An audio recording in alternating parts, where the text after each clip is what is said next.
第一，傳統中共極左派跟目前西方興起的白左一派、黑人的命也是命的左膠一派等等手法如出一轍，即是騎劫道德高地、大玩煽情、形式主義形而上、上綱上線、迷糊邏輯觀點等等。第二，香港人都知李超人一向低調、慎行慎言，從來沒有自詡愛國商人愛國愛港，更不像一些香港商人親自參政、議政，呼籲什麼愛國愛港。第三，何來叛國？李超人為了向股東、小股民交代，自然秉承在商言商，價高者得最基本投資法則。然而11爺爺黨與4人幫同志突然暴跳如雷潑婦罵街，騎劫道德高地，大玩煽情，上綱上線，人身攻擊，只欠漢奸兩字未罵出口。第四，小朋友都明白如此簡單邏輯，李超人從來沒有自詡愛國商人，只不過是一個光明正大守法生意人，何來叛國？即使愛國也不會明言愛你阿 Q 黨，即使愛國並不是靠你阿 Q 黨自吹自擂，李超人最多的是重鄉情捐款以及建設家鄉教育。他自己也支持老懵懂主政時，老懵懂定義香港乃商業國際化城市，不要政治化香港，這是當年老懵懂向香港7·1大遊行上街示威者市民名言。第五，香港仔初步研判資質低下，不學無術11爺爺中共阿斗，似乎被投機分子4人幫同志不停灌迷湯，訴說皇帝的新衣故事，投其所好。另一方面大玩合法腐敗，例如中資公司欲低價奪取李超人今次事件港口經營權，以及大量獲得香港國安法、逆生條等等經常性開支和經費。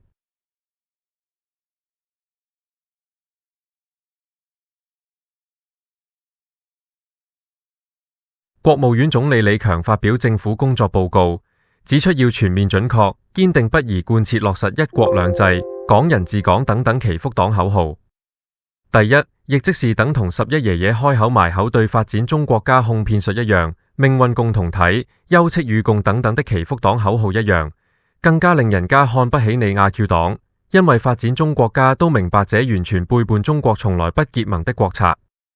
第二，美帝衰退會好快來。最近除了公布通貨膨脹還沒有走樣外，但跟隨貿易戰展開會很快上升，其他經濟指標都走樣。事實上，今次美帝西方國家牛市經濟週期乃歷史上最長，今次全球貿易大戰乃完美風暴。第三，阿 Q 黨內循環打保針谷命。阿 Q 黨吹 GDP 增長5%，其實用最簡單單一個經濟指標，中央投入多少，產出多少，即財政和貨幣政策投入多少萬億，而產出多少萬億。A 股市場上市的公司淨虧損佔比多少？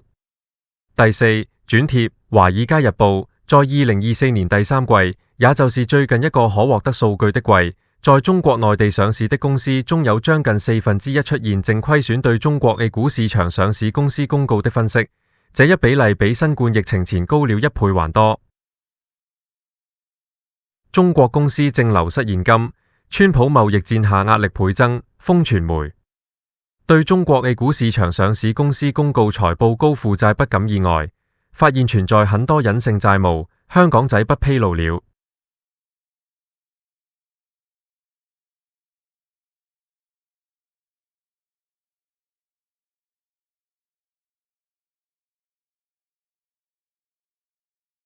第一，香港仔一向喜歡特朗普，但更加喜愛馬斯克。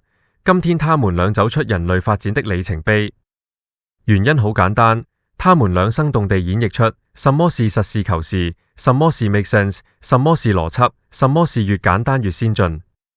第二，中國出了個阿 Q 黨阿斗庸才11爺爺，其多次家風論越來越像儒家五倫，其中君臣父子、四維、八德、以德服人，甚至暗示以德報怨，以和為貴，常常以命運共同體制向外獻美獻醜，稍有常識都知命運與共。天下一家比結盟同盟的內容和意義有過之而無不及，即係打破中國從來不結盟的國策。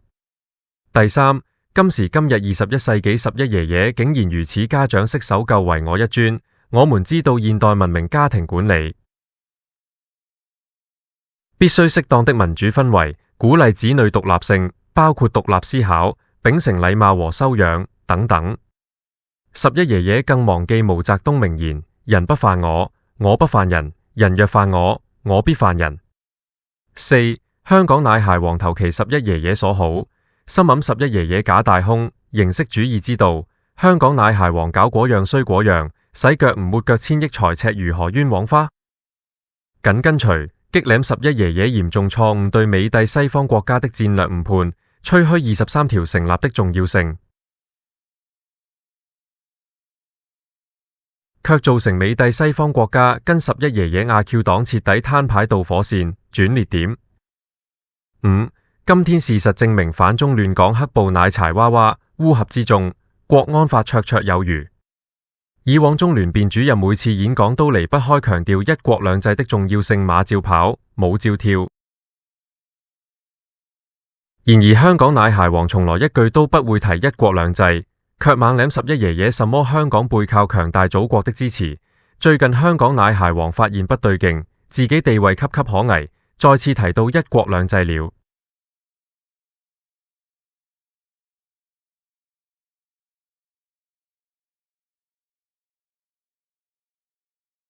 一，香港仔一向喜歡特朗普，但更喜愛馬斯克。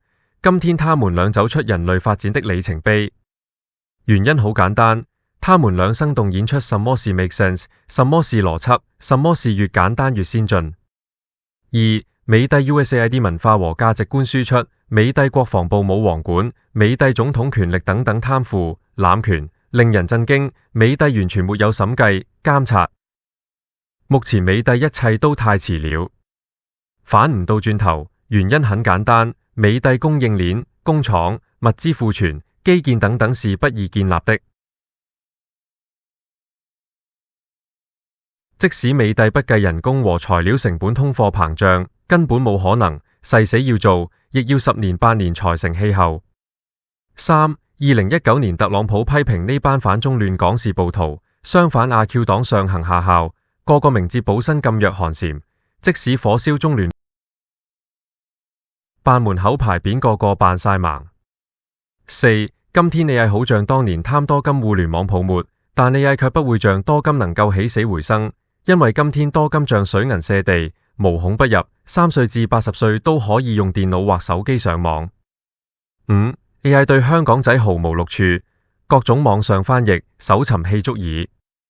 AI 只屬精英、專業、科研等等小眾的玩物，永遠不屬基層用者。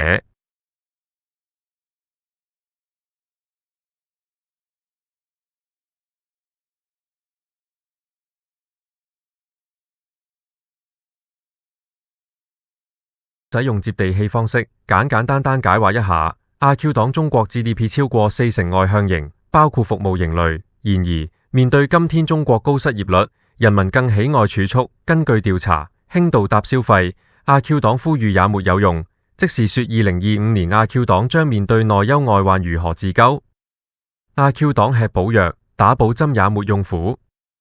最可怕，阿 Q 黨令中國退回封建社會年代。第一，今時今日，阿 Q 黨居然脅迫貪官上電視懺悔，玩到不亦樂乎。法律有容許執法者依法貪官上電視懺悔嗎？自願抑或被逼？今時今日21世紀，還有如此封建的中國衙門？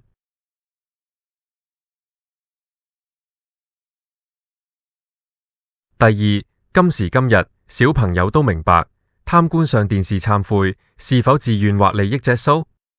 這是對法律的不尊重，犯法就依法嚴懲。小朋友都明白，拍手稱快。信貪官一成，月經都會停。第三，上行下效，阿 Q 黨黨羽學足11爺爺。阿 Q 黨文宣文否郡居然自吹自擂。中國2024年經濟增長5%完美收官，而且第四季表現強勁，形勢喜人，有韌性，云云。當然，稍為關心中美經濟貿易戰都會明白，生意人趕緊大量生產入美國市場貨品，即趕在特朗普關稅大刀砍下來之前完成。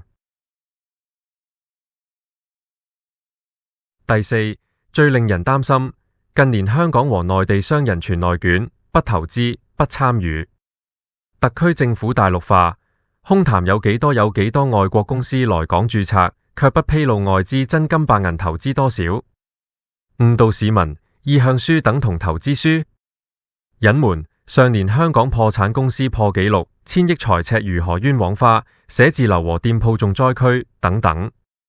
那麼2025年全世界經濟看美國，2024年美國最大的貿易夥伴是墨西哥和加拿大，德國快超越中國，中國對歐盟外貿收縮，即暗示2025年中國外貿將會困難重重。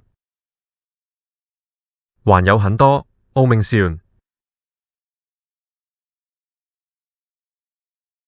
肅清算阿 Q 黨，刑事追究阿 Q 黨文宣文否虛假宣傳，他們令千萬中國人民被政府誤導，錯誤投資，例如房地產、股市。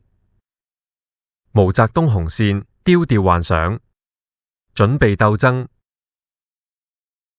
有少少政治智慧都會知道，首先殘酷，鎮壓反中亂港黑暴。正如香港仔早叫普京用戰略核武器，因為西方國家乃至老虎，不會為烏克蘭與俄羅斯同歸於盡。然後暗中向美帝表示會取消逆生條，這完全係利益先握在我手上，再向你美帝討價還價。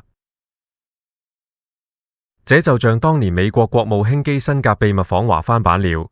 1972年毛澤東會見美國總統尼克松，尼克松90度彎腰向毛澤東致敬，世界轟動，正式開啟毛澤東時代的改革開放。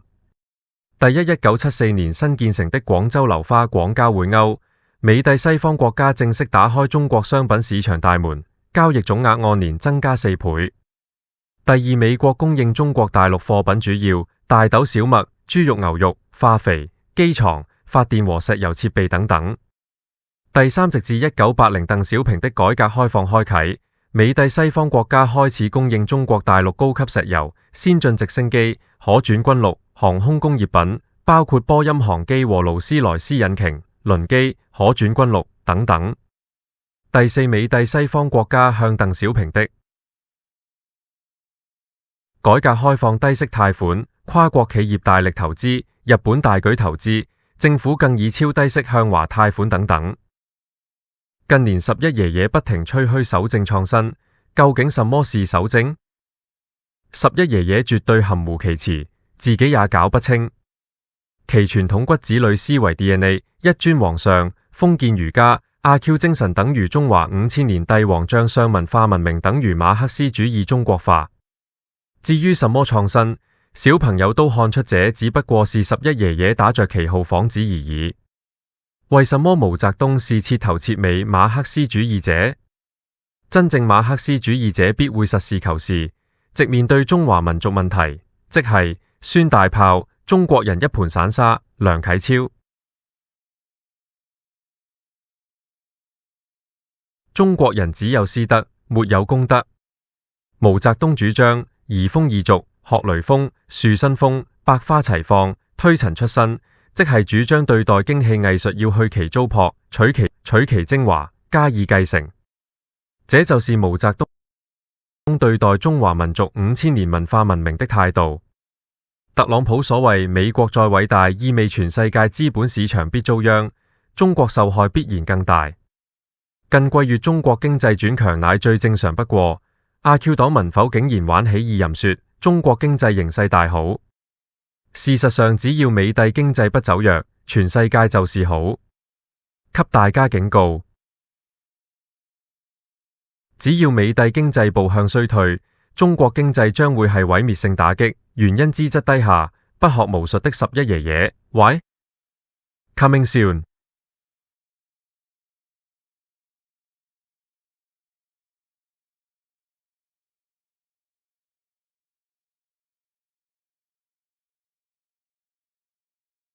香港仔簡單一句話概括，今天中國經濟40%依賴外部輸出，包括服務型。現在中國外部環境非常惡劣，係建國以來從來沒有像今次受到美帝西方聯手沉重打壓，再加上內部環境變得外強中乾和官僚體制百病叢生，他們產生的共振破壞力令人擔心，就是阿 Q 黨延醫不治。那麼究竟阿 Q 黨內部如何外強中乾呢？香港仔簡單舉一個例子，中國20多年來的以超高槓桿債務手段狂谷經濟 GDP， 令世界嘖稱奇。因為中國基數原本就很低，最近克林頓表態後悔給中國優惠國待遇，以及容許中國加入 WTO， 然而招數倒灌，生產力外溢，即浪費。目前大家應該多了解一下中國以往成功的元素，今天通通已經不存在了，而官僚體制比以往變得更加缺乏效率。香港大陸化必須追究責任，簡直無法無天。一、香港資本主義市場經濟，香港生意人一向真金白銀，你情我願，法律框架下，在香港合法投資。二、全世界只有香港李家超明目張膽，法理何在？定義香港商界和企業家應是貢獻者而非旁觀者或評論員，這個簡直係無法無天。生意人商家從來沒有自詡愛國商人，只會自稱是守法商人。即使一些商人願意接受愛國愛港的稱謂，亦不可以強迫人家去投資。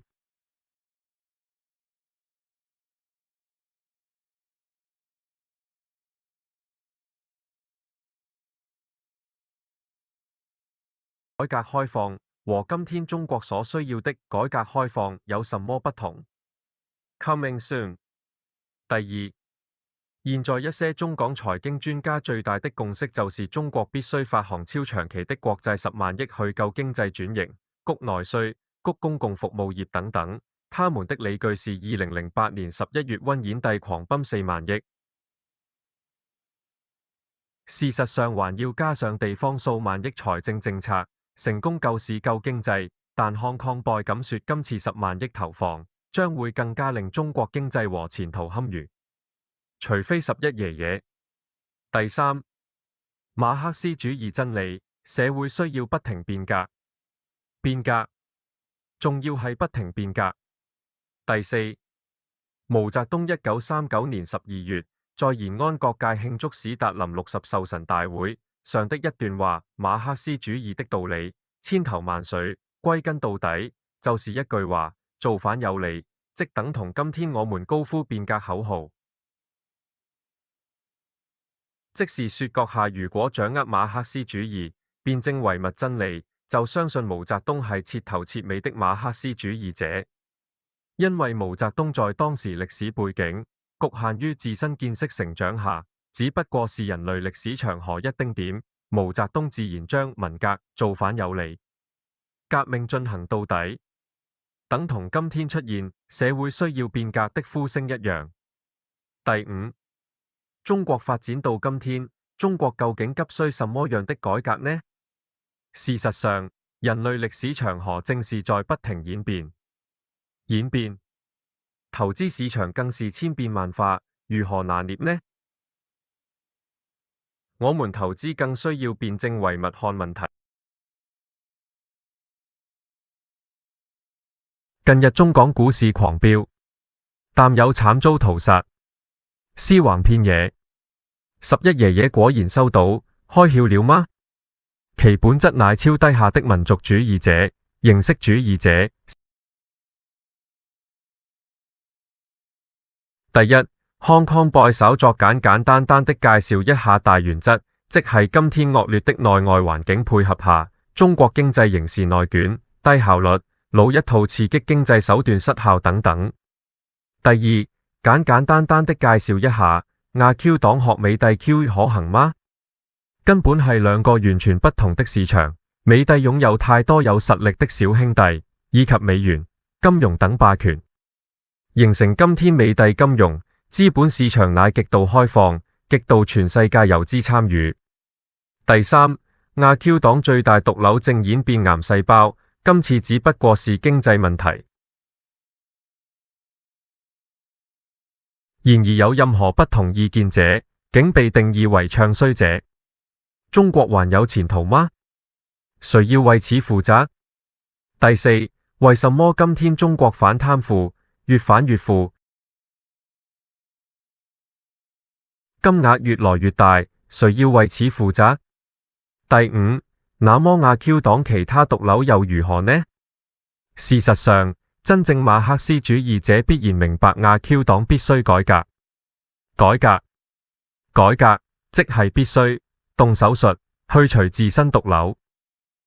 仔未來主要探討、預測、研判以下各方面。2024年下半年起，有關短中期世界經濟展望，特別中港經濟何去何從，用國安法鎮壓2019年反中亂港黑暴綽綽有餘，又何須而生條？小朋友都看得出呢班反中亂港黑暴烏合之眾，組織鬆散，柴娃娃，欺善怕惡，句號，殺雞儆猴焉用牛刀，所謂而生條狂飆經費，賬目可否公開？今天阿 Q 黨性質早已對變了，如何對得住毛澤東和先烈們？馬克思主義真理，唯物辯證，實事求是即當時客觀性背景，科學性。香港仔爆炸性新聞。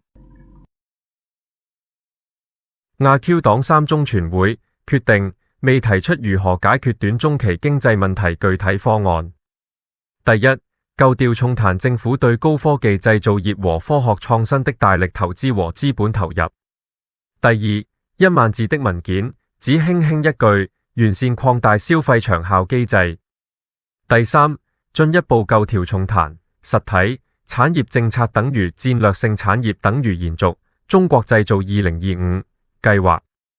第四，沒有在全國範圍內徵收房產稅，令許多地方政府債台高築，甚至一些苟延殘喘。